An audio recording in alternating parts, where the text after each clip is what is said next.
ಯಾವಾಗಲೂ ಕೂಡ ಎಲ್ಲರೂ ಅವರವರ ಧರ್ಮದ ಬಗ್ಗೆ ಅಪಾರವಾದಂತ ನಂಬಿಕೆ ಇಟ್ಕೊಂಡು ಬದುಕಬೇಕು. ಎಲ್ಲ ಮಾಡೋದು ನೆಮ್ಮದಿ ಶಾಂತಿಗೋಸ್ಕರ. ಸೊ ನಾನು ನನ್ನ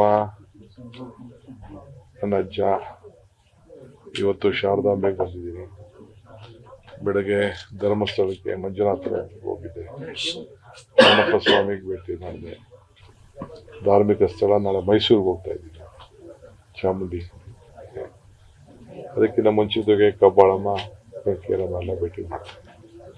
ಸೊ ಎಲ್ಲರ ಆಶೀರ್ವಾದ ಪಡೆದು ನನ್ನ ಈ ಒಂದು ಯುದ್ಧ, ಧರ್ಮದ ಯುದ್ಧ ಪ್ರಾರಂಭ ಆಗ್ತದೆ. ನನಗೊಂದು ನಂಬಿಕೆ, ಪ್ರಯತ್ನ ವಿಫಲ ಆಗ್ಬೋದು, ಪ್ರಾರ್ಥನೆ ವಿಫಲ ಆಗೋದಿಲ್ಲ.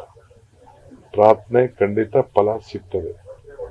ಹಾಗೆ ಬಂದು ನನ್ನ ಪರವಾಗಿ, ನನ್ನ ಪಕ್ಷದ ಪರವಾಗಿ, ನನ್ನ ಸರ್ಕಾರದ ಪರವಾಗಿ, ನಮ್ಮ ನಂಬಿರುವಂಥ ಎಲ್ಲ ಜನತೆ ಪರವಾಗಿ ಈ ನಾಡಿನಲ್ಲಿ ಸುಭಿಕ್ಷೆ ಆಗಲಿ ಅಂಥೇಳಿ ಒಳ್ಳೆ ಆಡಳಿತವನ್ನು ಕೊಡುವಂಥ ಶಕ್ತಿ ಕೊಟ್ಟಿದ್ದಾರೆ ಈ ಎಲ್ಲ ದೇವರುಗಳು.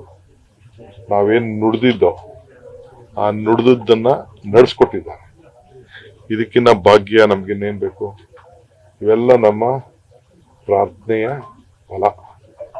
ಆ ಫಲ ನಮಗೆ ಈ ನಾಡಿನ ಜನತೆ ಕೊಟ್ಟಿದ್ದಾರೆ. ನಮ್ಮ 5 ಗ್ಯಾರಂಟಿಗಳನ್ನ ಸುಭಿಕ್ಷದಿಂದ ಬಜೆಟ್ ಅಲ್ಲಿ ಹಣ ಇಟ್ಟು ಅವರು ಬಹಳ ಸಂತೋಷದಿಂದ ಈ ಜನಕ್ಕೆ ಸೇವೆ ಮಾಡುವಂತ ಒಂದು ಭಾಗ್ಯ ಕೊಟ್ಟಿದ್ದಾರೆ.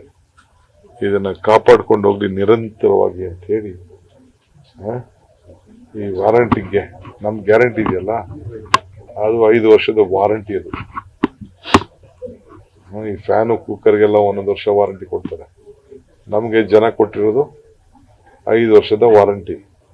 ಅದು 10 ವರ್ಷದ ಗ್ಯಾರಂಟಿ ವಾರಂಟಿ ಮಾಡು ಅಂತ ಕೇಳ್ಕೊಳ್ಳಿಕ್ ಬಂದಿದ್ದೇನೆ.